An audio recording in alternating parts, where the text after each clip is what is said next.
Why don't we try and take our seats to get started in a couple minutes?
I'm going to wait till they get in here.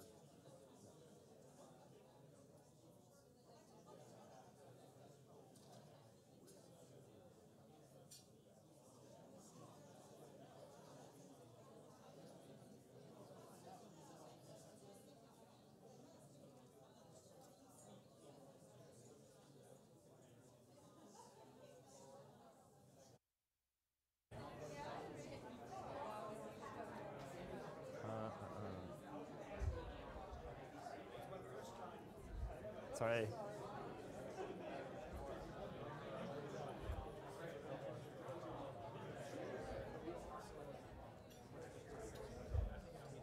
Sorry.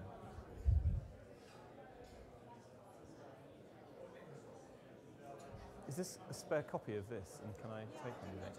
Are they? Thank you.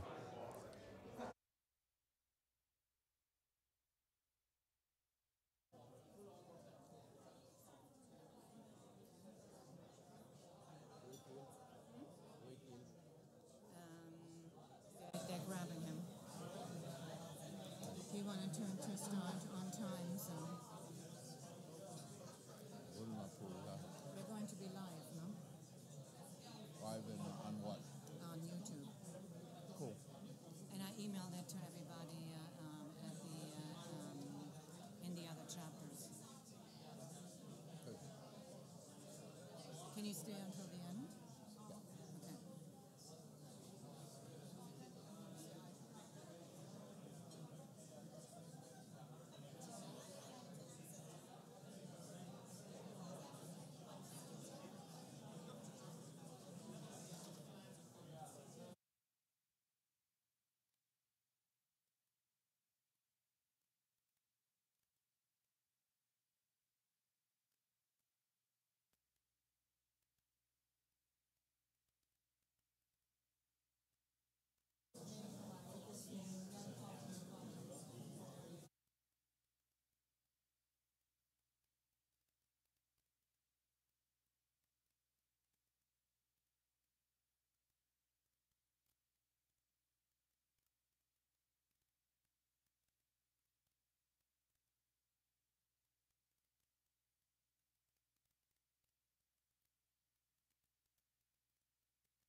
We'll get started in a minute.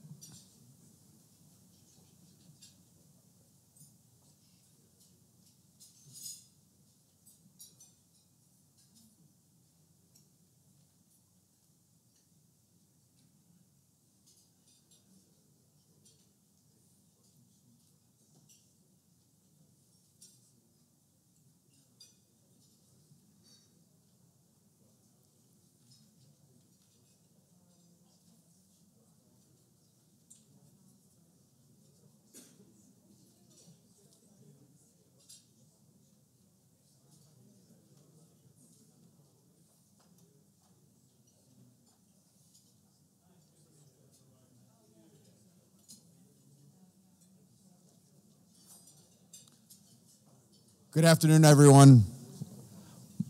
My name is Jim Rosner. I'm president of the European American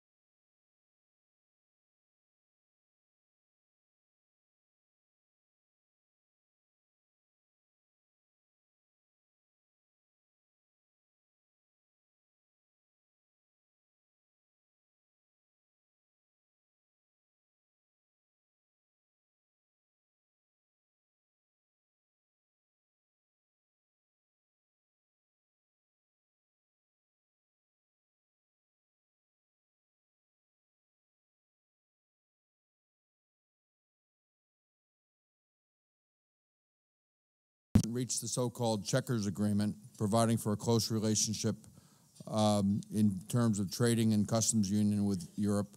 David Davis, Mr. Barnier's counterpart in the Brexit negotiation, and Boris Johnson, one of the protagonists in the Brexit referendum, quit their positions in protest, weakening Mrs. May's government and her ability to carry forward a coherent plan.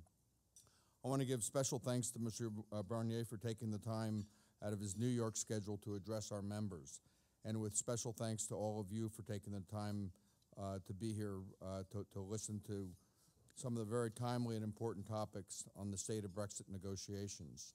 This program has been made possible due to our special relationship with the EU delegation, which is supporting this event. We believe that Brexit not only will impact the United Kingdom and the remaining EU 27, but also the United States, as business leaders and governments strive to manage a very challenging trading environment. We at the EACC New York have been at the forefront of covering Brexit negotiations through our Brexit Working Group and our Brexit Programs series, first hosting former Prime Minister John Bruton, who is also EU Ambassador to the U.S., then Ambassador David O'Sullivan, and also João Val de Almeida, who was the EU Ambassador to the U.S. and is now the EU Ambassador to the UN. And now perhaps the most exciting conversation yet, and at the most exciting time, with Michel Barnier. As with all of our program, our goal is to provide information and understanding to the transatlantic business leaders so that an informed community can exchange with government leaders and provide a dialogue, constructive dialogue. Once again, many thanks for joining us. It's now my pleasure to hand the program over to Michel Barnier, Chief Negotiator for the United Kingdom's exit of the European Union, or should I say potential exit based on Mr. Tusk's tweet last night. Mr. Barnier, the floor is yours. Thank you.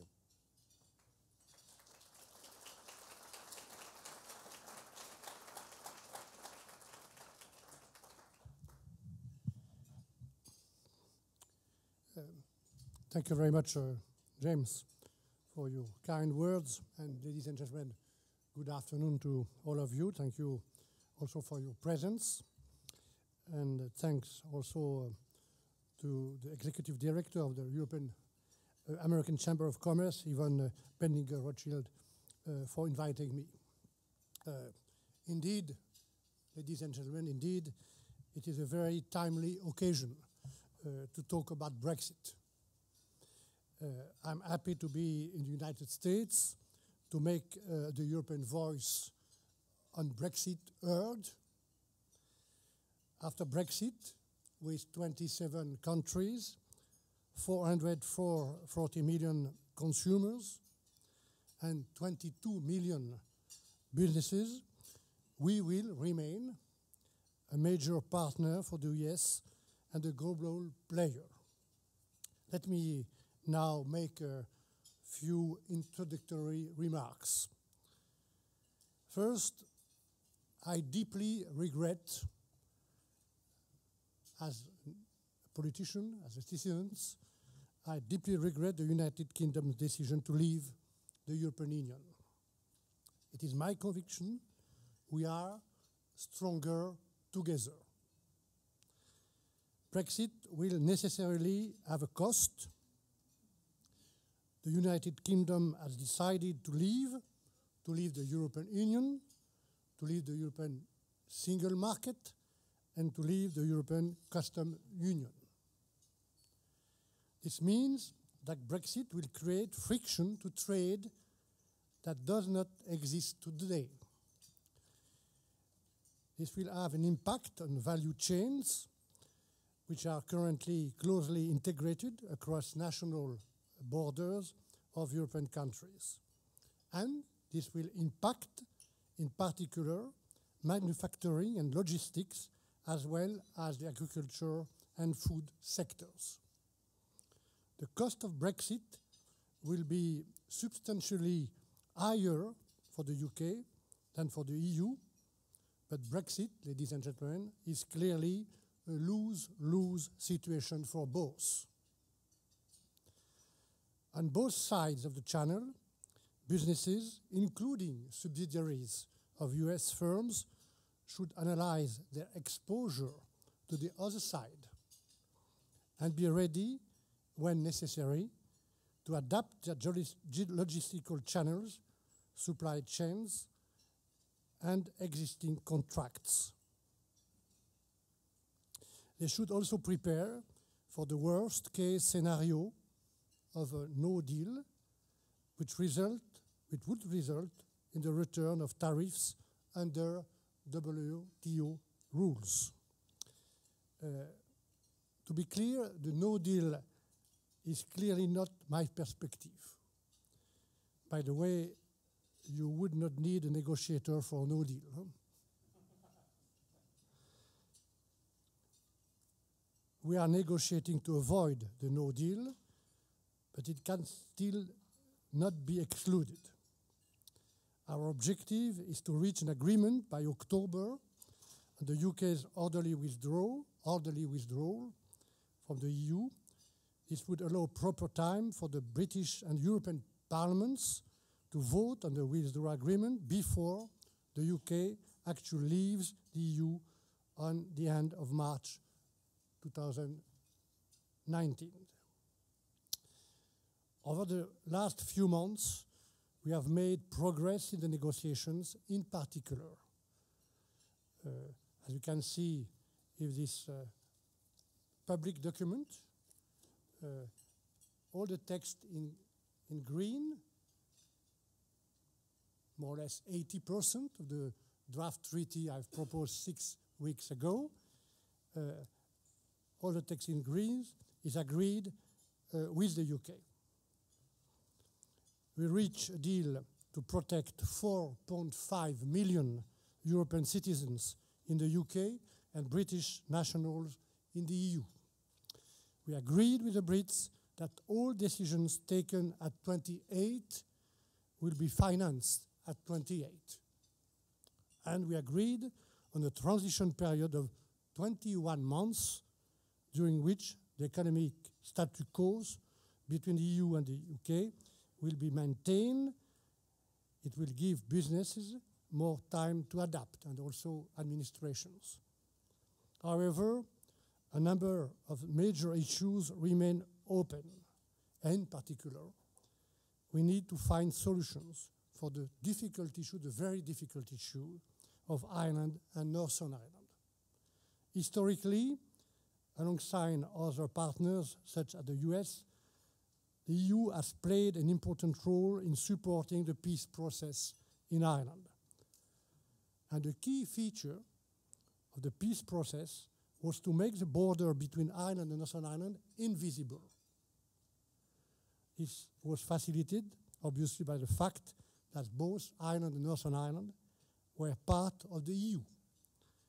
We need to avoid our border, and the UK has committed to this. And at the same time, we need to preserve the integrity of our single market. Ladies and gentlemen, we want an ambitious future relationship with the UK, not only in trade, but also in police and judicial cooperation, foreign policy, security and defense.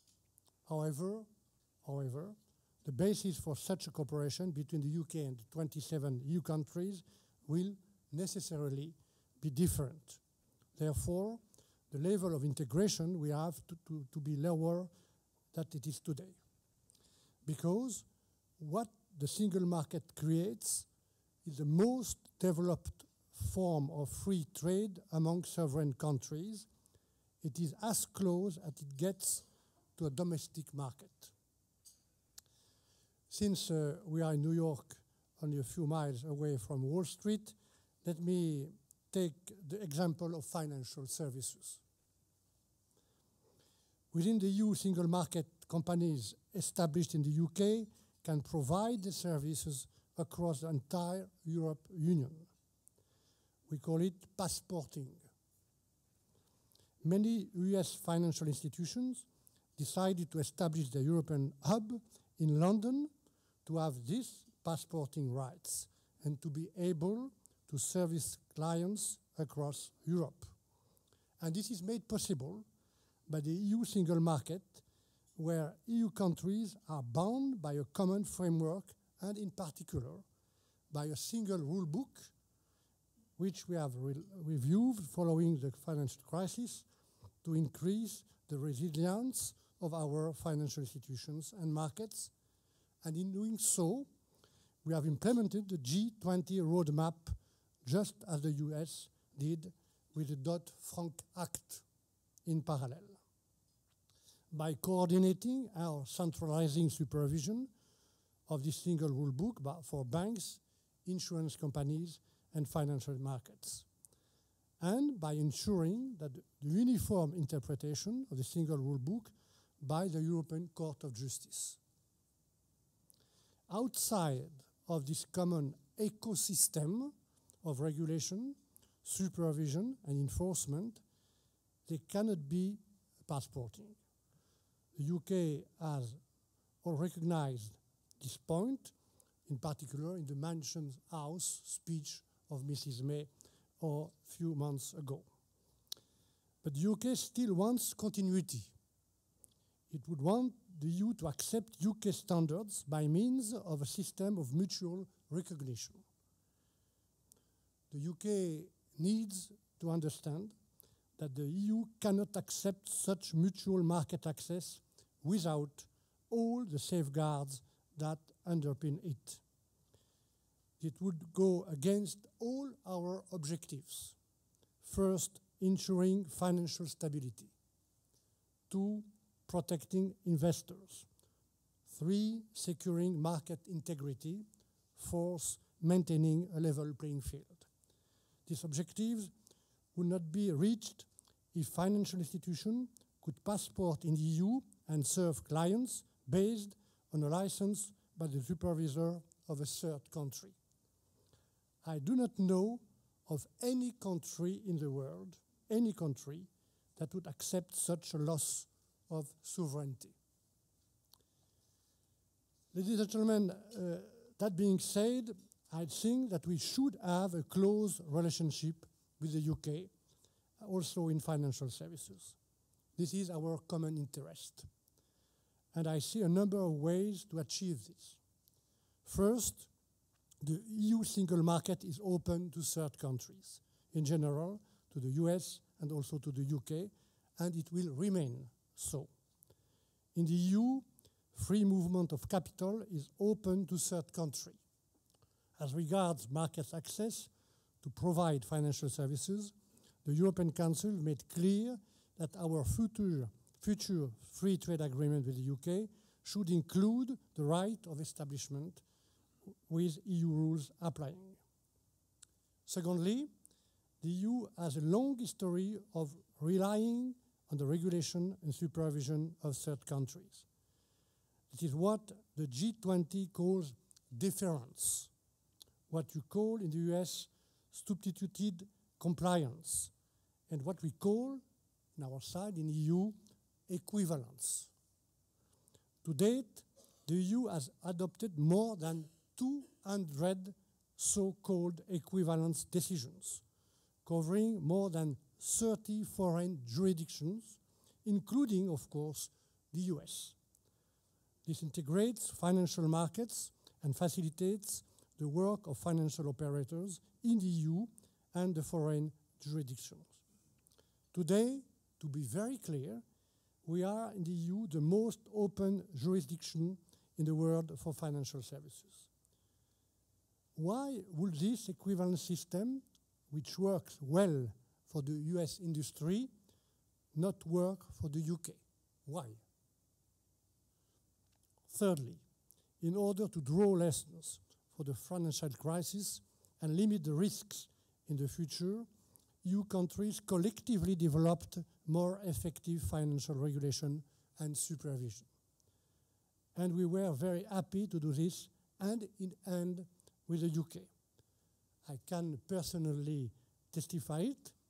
I was in charge during 5 years for the financial services as a commissioner, and all these regulations, but two, short selling and bonuses, have been adopted in full agreement with the UK during these 5 years. We need to keep this joint regulatory effort in mind and be ready to exchange our ideas for future rules in the context of close and voluntary regulatory cooperation. Here also, we have already a regulatory dialogue with the US. We could build on this experience with the UK. And fourthly, we will of course cooperate with the UK as we do with the US in international fora, such as the Financial Stability Board or the Basel Committee. The world of finance is global and interdependent. We have a mutual interest in working together, not separately. One thing is clear, ladies and gentlemen, we will not change who we are as a European Union because the UK is leaving.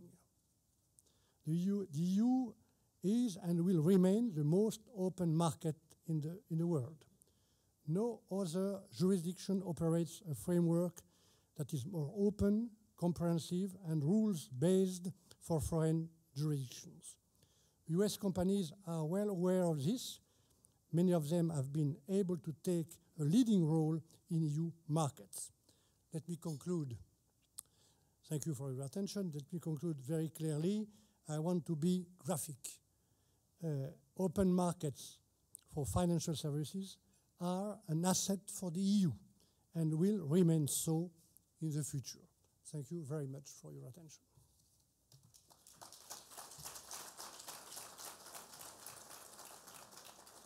So, I have to be equipped. Yes, sir. It's okay? Yeah. You can put this in your inside pocket. Okay, perfect. Okay, thank you very much. I take this chair. All yours. Right. Ah, you are just in front of the European flag, yeah? And you're in front of the American flag. No problem, no problem. Globalization. No problem. Well, thank you, Mr. Barnier, for joining us. There's some fascinating insights there onto the financial services sector, which I know we're all very interested in here. I want to come back to those in a minute. And first, I just want to quickly ask you for your reflections on some of the craziness that took place over the weekend. As we've already heard, we had a few sort of high-level departures in the British government, but we also had, before that, we had something that looked a little bit like progress of a sort, which was this short statement presenting one view of how Britain might like to see the relationship on goods develop after Britain has withdrawn from the European Union. I just want to ask you, based on what you've read, and I know we're still waiting for the white paper that's supposed to be coming on Thursday, which will give more information, how does what seems to be being proposed map onto your view of what is possible at the moment? First, I welcome the fact that the UK discuss, the UK governments, with a majority, discuss about the future relations. Let me just precise one point. What I'm negotiating for the moment is the withdrawal agreement. And once again, this document, which is the text of this withdrawal agreement, is public, including the green. So you can check every and each point where we agreed already with the Brits, 80%. But we are speaking only of the separation issues. I have no personal experience in divorce, but many friends of mine have, unfortunately, that experience, and it's always costly and unpleasant. So we try to solve the separation issues and to find the way to rebuild certainty where the Brexit has created a huge uncertainty. And first of all, for 4.5 million citizens, residents on both sides, and the financial settlement. On the side of this treaty, if everything goes well, if we reach an agreement for the 20% which remain, we'll publish with the UK a common political declaration, not a treaty, but a political declaration describing the future relations. So that means that signing this treaty, the member state on our side, the European Parliament, which will have the last word, and the British side, everybody will be able to know what will happen after, what will be the perspective, what will be this future and strong partnership. And we are beginning to work with the UK on the scope of this partnership. This is the reason why this 3-page of declaration on Friday night, but more than that, the white paper is welcome. And we will check and evaluate this white paper on 2 points: the workability of the solutions proposed by UK, in particular for customs, and the second point, are this proposal in line with our guidelines, with our principles? I just mentioned in my speech, we are not ready to change or to unravel what we have built for 60 years and with the UK for during 44 years. Do you think when you... So there is 2 issues where I think that we have now to begin to intensify our negotiation, our discussion with the UK.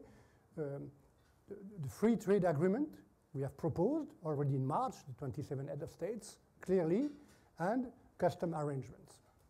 So when you talk, when Theresa But I need to be clear, I've always been serious and very precise in this negotiation. Nobody can prevent me to speak about Europe with passion, but as far as Brexit is concerned, the reason, the legal facts, the legal base, no passion, no emotion. So I need to read carefully the white paper. Right. When Theresa May talks about red lines, you mentioned the Mansion House speech, and there's this whole idea that Britain had these red lines that it could not cross, and you have this slide that you've shown many times showing the difference. My favorite slide, just on the chair. I think it's on everyone's chair. You can look at it. There is no Take copyright. it home, laminate it. This one. And this shows what's possible and what's made impossible by these red lines that Britain has previously talked about, which seem to be kind of softening. What are your red lines? And just as Britain seems to be softening its red lines, could Europe also soften some of its red lines? But let me clarify one point. We are not, obviously, in a usual negotiation. We are not speaking only about trade. It's not a big bargaining. The single market is not to be compromised and to be negotiated. And the key points, and I work respecting clearly the mandate given by me by the head of state of the Union, is clear. Integrity of the single market was the key point of my speech, including the financial services. The four freedoms. Four freedom means that we have, for a long time in the single market, the freedom of movement for people, for goods, for services, and for capital. These four freedoms are indivisible. And the last and the key point is also for the UK to respect our autonomy of decision, as we are ready to respect their wish or their will to regain their sovereignty. We respect. I want to respect all the red lines of the UK. But the fact that the UK, if you look this slide, I put on one side with the national flags the different model of cooperation we have already with third country, from the most integrated to the last integrated. And on the other side, I put the red line for the UK, their red lines, not our red lines. They don't want to follow the regulatory framework. They want to diverge when it is their interest. They don't want to respect the freedom of movement for the people. I'm not speaking about migration. Huh? I'm speaking of EU citizens, not migration. Huh? They don't want to respect the role of the Court of Justice. They don't want to pay. They don't want to be part of our trade policy. If you add all these red lines, their red lines, they close themselves the door. This is the point. But each of these models is available. And the stairs, you can go down, you can climb up. Huh? So and we are ready to work on any of these models, including Norway Plus, which means we part of the single market plus a custom union. Mm-hmm. I'm ready. But that means that the UK have to change their red lines. So what they're proposing at the moment, and again, we're waiting for the white paper, but seems closest to me, correct me if I'm wrong here, with to the Swiss, close to the Swiss agreement, which is basically goods. But it would divide those four freedoms. No, it's not correct, because the Swiss are respecting the freedom of movement. Huh? Right, that's the point. So if Britain is not doing that, does that mean the deal will not work? You saw all the models, huh? Yep. And the Brits know perfectly what is the balance of right and obligation for each of these models.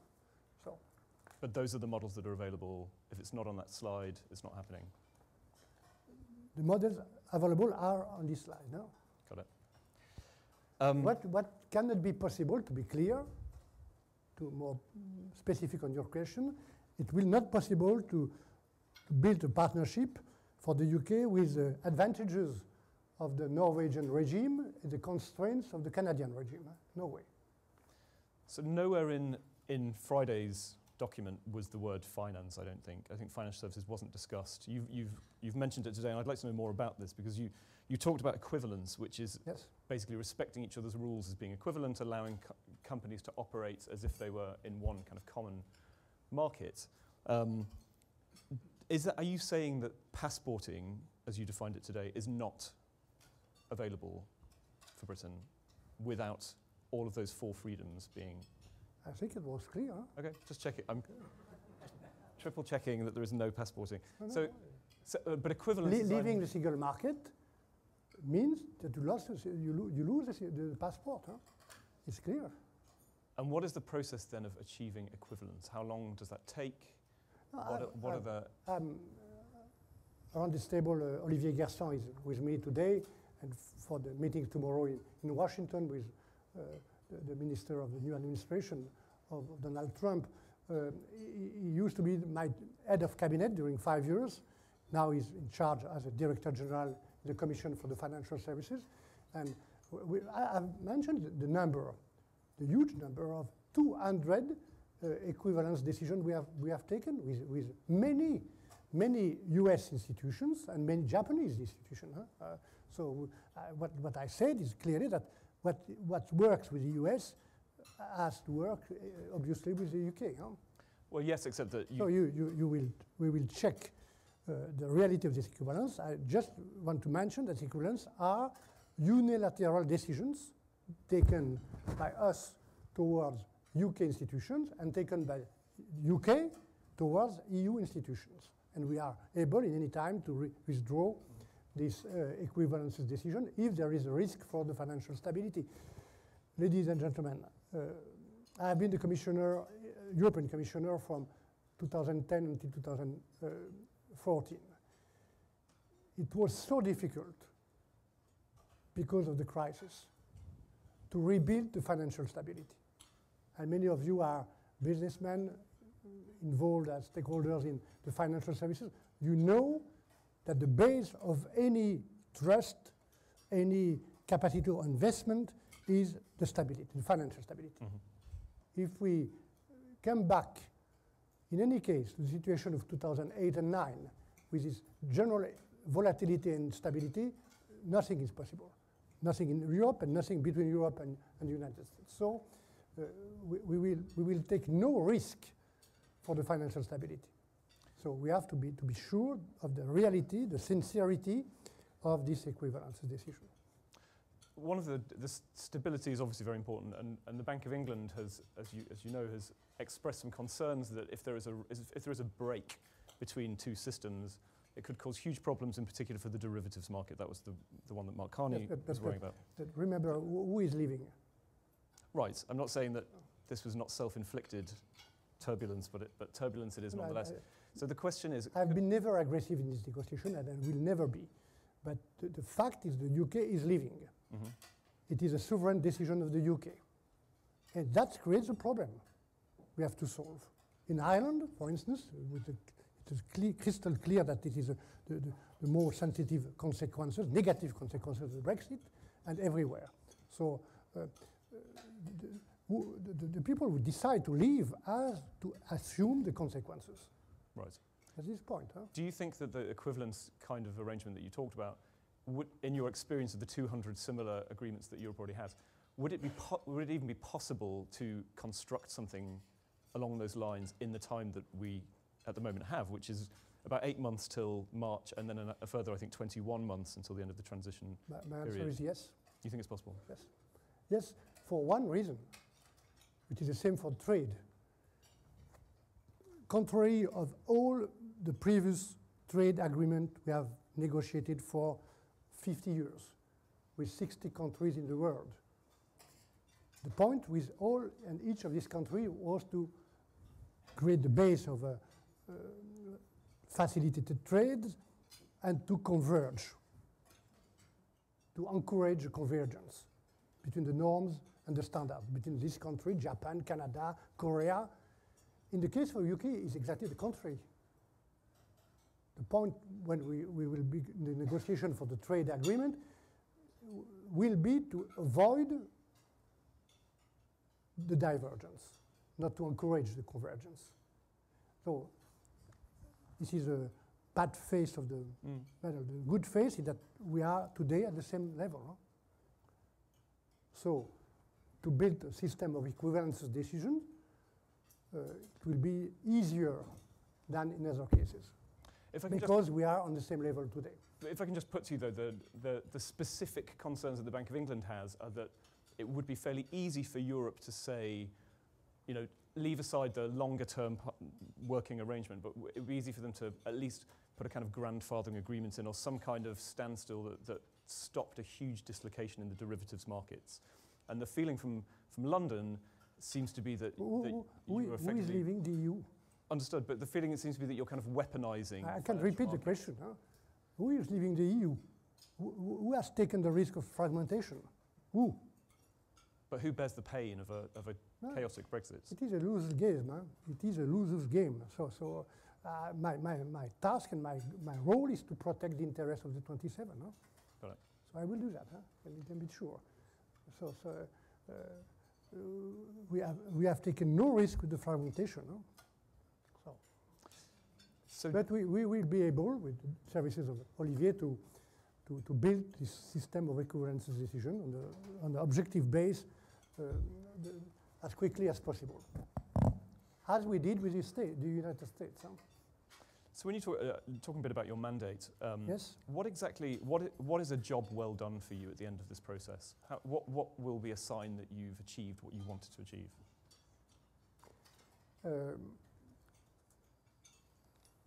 just to agree on the 20% which remain. The most difficult remains the governance of the withdrawal agreement, the Irish case, to find an operational solution for Ireland and Northern Ireland, and, if I may, some other separation issues. None of them is negligible. The point is to finalize this agreement in October, perhaps November, and to put on the side of this agreement, this treaty, a political declaration as precise as possible to describe the scope of the future relations. And after, second stage, we will have to succeed to the ratification process of this treaty. I recall that we have to get the agreement of the Council and the Parliament. The reason why I work with the European Parliament and the 27 member states so closely, in a very unusual manner for the Commission, with a total transparency. And we will have to get the agreement of the British Parliament. And at the same time, we will continue the discussion and after the negotiations of the future relations. Because if you look one of my slides, you will find what could be, it could be useful for many of you, the architecture of the future relations in 4 pillars. Just have to find it. This slide, right? This one. 4 pillars. This is the proof that when I speak about ambitious partnership, it will be the case. 4 pillars of cooperation with a third country, a very important third country, trade and economy, specific agreements, internal security, external security, and defense. What is in green means that we need, for each of these issues, new and specific negotiation because the UK leaves. I will take one example, very concrete. You know, obviously, that at the European level, for the 28, we manage all the sky issues together. The landing authorization, takeoff authorization, the time, the working time of the pilot, the certification of the planes, what we call the single sky. It is a federal management. UK is leaving. Legally speaking, UK is leaving the single sky. That means 2 things. One, we must have an agreement between UK and EU just for the British Airlines planes to be authorized to land or to take off, and our Air France or Lufthansa, the same spirit. And at the same time, UK will have to negotiate by its own all the new agreements with US, Canada, China, Japan for the British planes. Just to tell you how this decision is complex and has so many consequences. Leaving the EU in March next year, the UK will leave in the same time mechanically, legally speaking, 750 international agreements. All the trade agreements we have signed in the name of the EU, and many other agreements with third partners, third countries. 750 international agreements. So that is the point of this second pillar, internal and external security. And that is the point of this ambitious partnership. Do you have a plan for, or are you drawing up a... That means just to conclude, to be clear, all this negotiation will require several tables of discussion with the UK.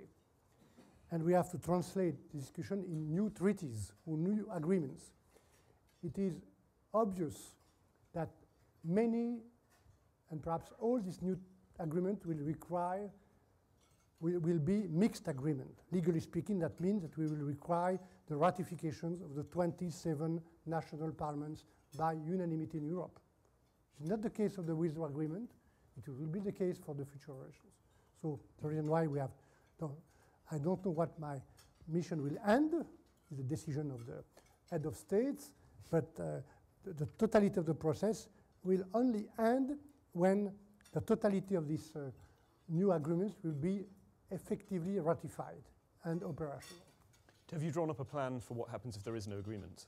Like Yes. to minimize the disruption? Because Yes. financial markets, again. Yes, yes. So are you confident that you'll be able to contain that disruption? We have today two lines of preparedness. For instance, first of all, in any case, because of the Brexit, we have to prepare ourselves.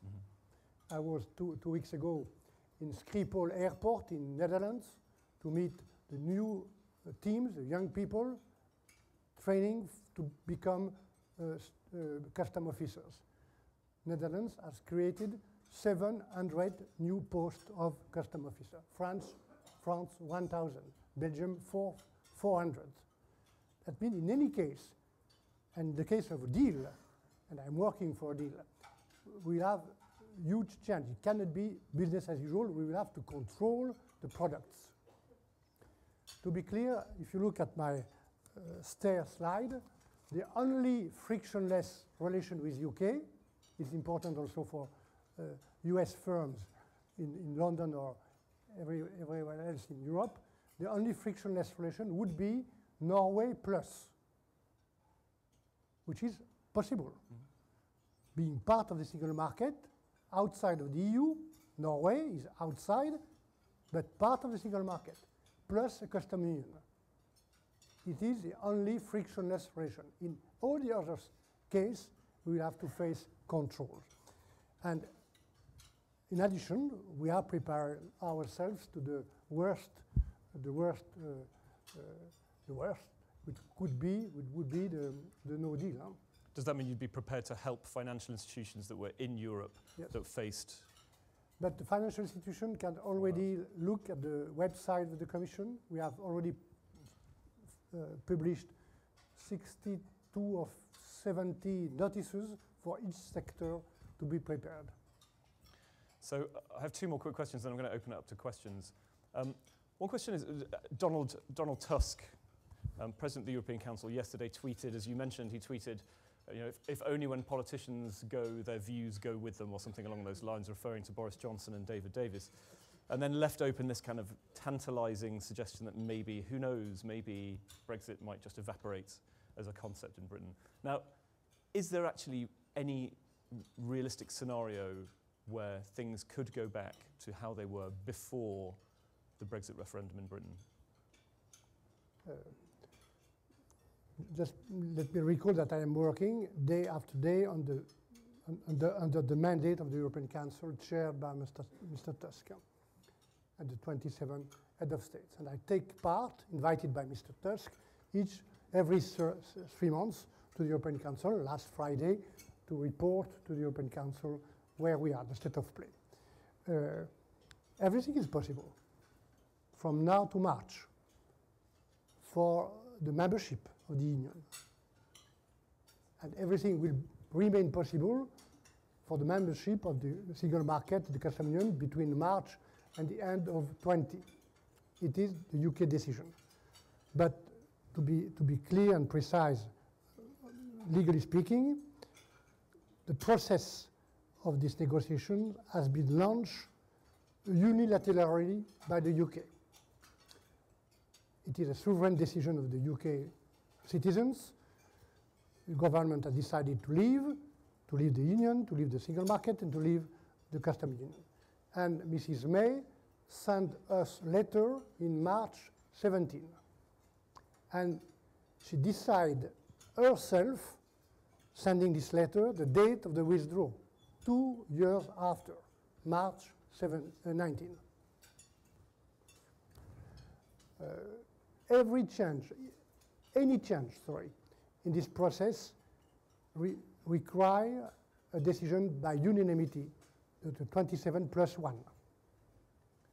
Everything is possible, but any change on the process between now and the conclusion of the negotiation in March, and sooner in October or November, any change will require a decision by 27 plus 1.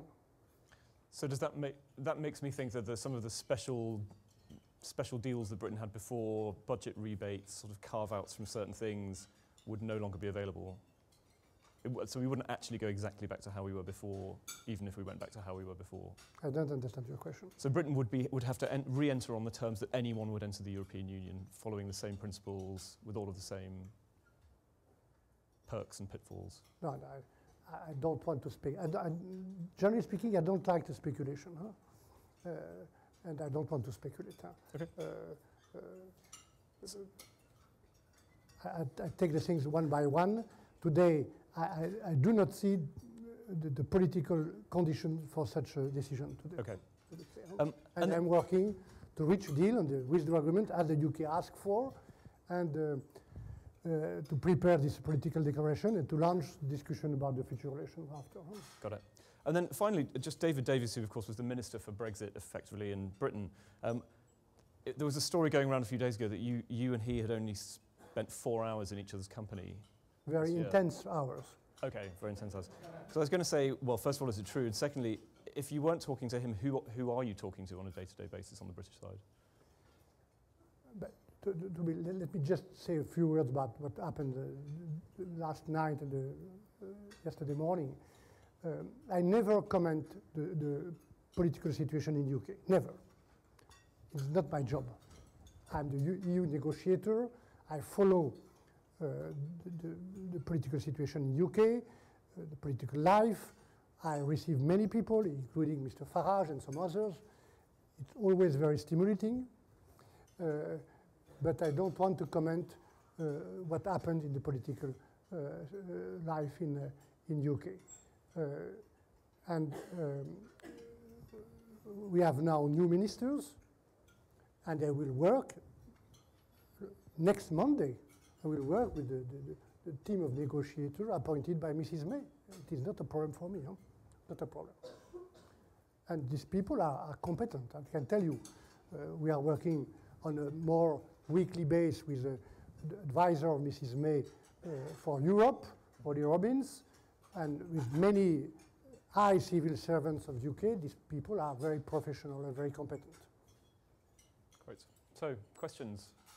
The same for us, Competent, naturally. and professional. The same for my team. Do we have a... Do we have a microphone? It's at the back of the room.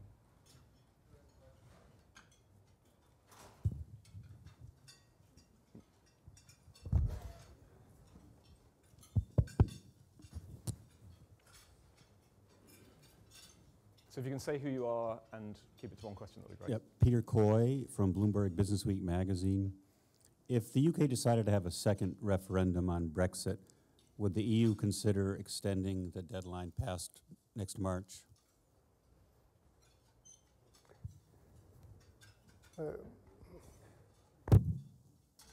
I just answer, and I will just repeat my answer, that everything is possible.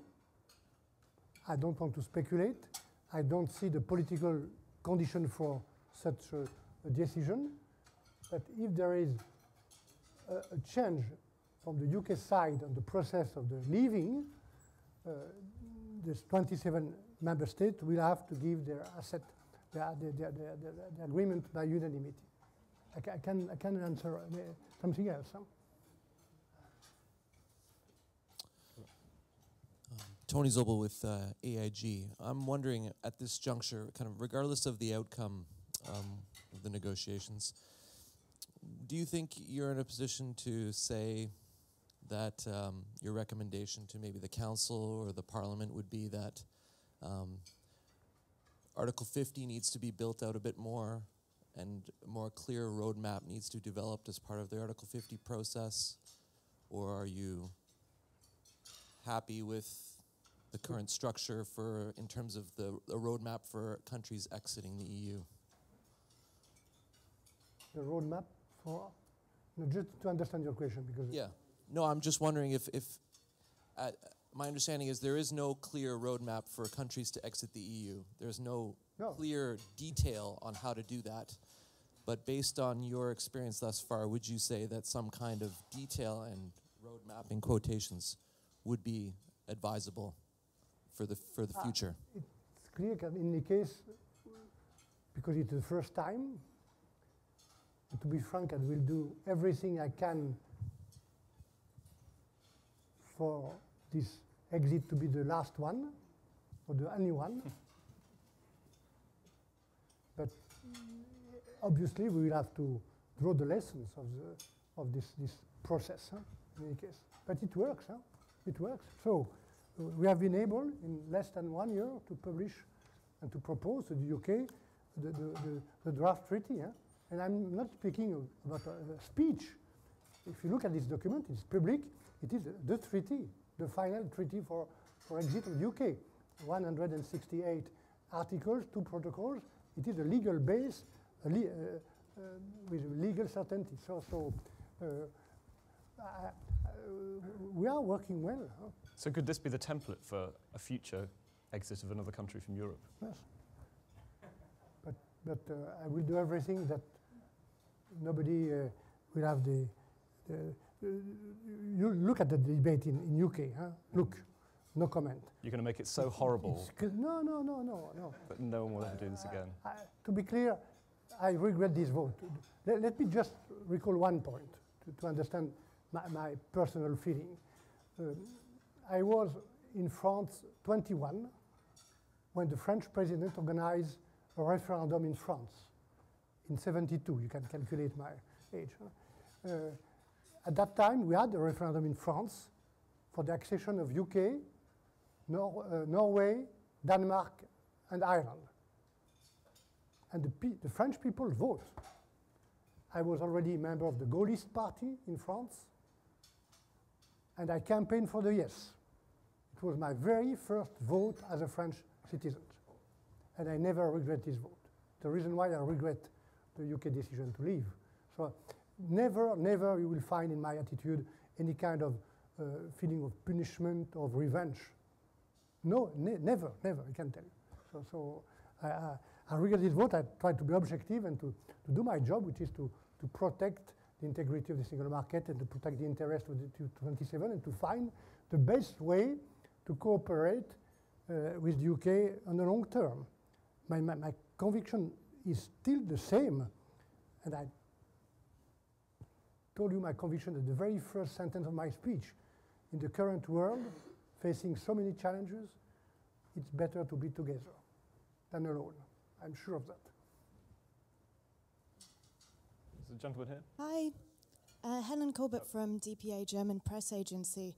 I saw that you met yesterday with the European diplomats from the UN. I was wondering how you see... I'm do you sorry, hear? but I don't. Okay. How do you see the cooperation at the UN between the European countries and Britain going forward?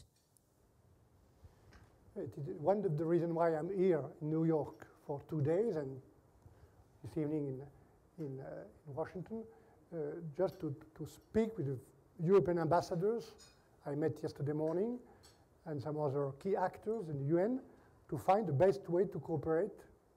You use the word of cooperation is the right word. We need to find, in the framework of our future relationship, the fourth pillar, if you look at my slide, it's about cooperation in defense, external security, and foreign policy. And obviously, the UK will remain a key actor on defense matters, being a member of the Council of Security, due to the very effective and efficient network of diplomacy all around the world. It is a common interest of the UK and EU to work together at the level of the UN. So we will find, and we are working with the High Representative, Federica Mogherini. We are working very precisely to find the right way to cooperate. Cooperation does not mean co-decision, no? But cooperation will be strong and necessary. Thank you very much. Paul Sheard from S&P, formerly from S&P Global. Could you say a little bit more, Mr. Barnier, and thank you very much for your very enlightening comments this morning and also at lunch, but could you say a little bit more about the political declaration that is going to be part of the agreement, hopefully in October? How does that fit in? What is its significance? How will that be arrived at? Is it specifically and only about the future political, future economic relationship, political relationship? No. Where does it fit in? And a little bit more about that. The declaration will be complete and very precise on every and each issue of the future relation with UK. Look, if I were to understand what I mean, take the time to look at what are the guidelines of the European Council last March. 10 pages or 12 pages, very precise. It is our offer. And the UK will respond next Thursday by their proposals.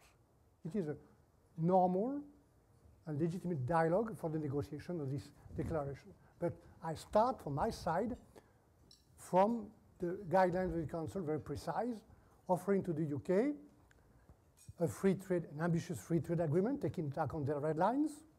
The model of the free trade agreement could be more, depends on the UK, plus specific cooperation, for instance, for aviation, but also using our policies, UK leaves. But we have already tools in our toolbox, sorry, for third countries. We have the tools, the current tools for cooperation with third country, for instance, for university cooperations, research cooperations, Erasmus. We use this tool with Norway, Switzerland, Israel, and we are obviously ready to use them with UK. And third pillar would be about internal security, judicial and police cooperation, and the last one about defense and security, just as mentioned. So it will be very precise, and the goal, the aim of this political declaration is just for everybody, but in particular for the head of states who will sign this treaty. The European Parliament will have to vote on one side, the British stakeholders, the British Parliament, to know where we are going after. And for me, as a negotiator, to have the right base for the further negotiation. That I will work from October or November on the base of this declaration and launch several tables of negotiations, because once again, the time will be very short. From October or November, 3 months of ratification of this treaty. During this time, I use the time to accelerate the discussion and negotiation, and after, only 21 months to conclude. So, but my work as a negotiator will be facilitated, and for the UK negotiator, the same, by this declaration, and the precisions of these declarations. So is that to say that the declaration is sort of it tells you your mandate for the next phase? It gives you, it's a statement of intent. Here are the things we want to negotiate about. It's really the base, yes.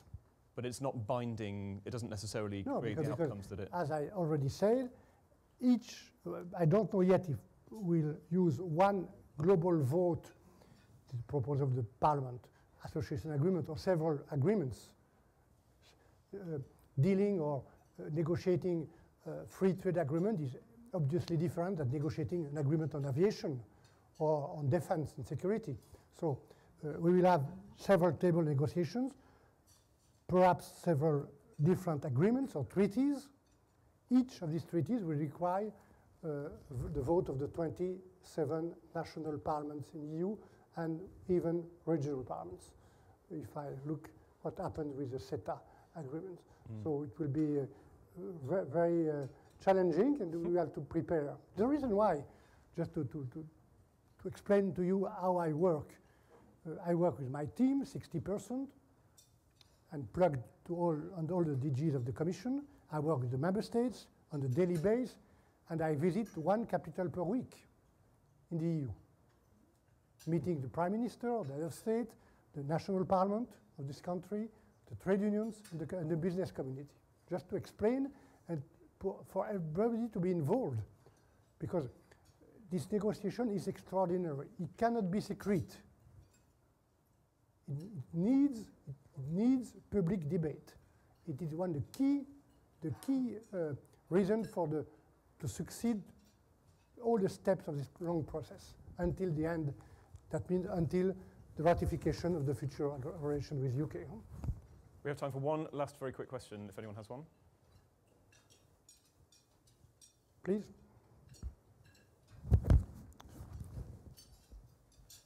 we can stay longer, but we have a very important appointment, a Franco-Belgian appointment. Anthony Soranko, Fredericks Michael. Game. You expressed multiple times your regret regarding the decision in favor of Brexit. There were delegations from Paris and Frankfurt representing senior bankers over the past year here in New York that expressed excitement about the opportunities for Paris and Frankfurt. How does that impact the negotiation dynamic, if at all? How this? Just repeat your question. Sure. How does the excitement of Paris and Frankfurt with respect to their opportunities in the financial sector, how does that impact the negotiation dynamic, if at all? I don't know if these bankers are exciting. I don't really understand what means exciting. Huh? But it would not be the first time I would not agree with some bankers. Huh? I don't think this is the bankers, though. This is like Paris getting excited because BlackRock is moving its staff there. Bank of America is moving its staff from London to Paris. It will be not the first time that I disagree with some bankers in Europe. Huh? So yeah. There is many consequences for the Brexit. I try to deal and to manage these consequences and perhaps some opportunities, but I will try to build the best relation with UK, but I don't want to speak in the name of these bankers.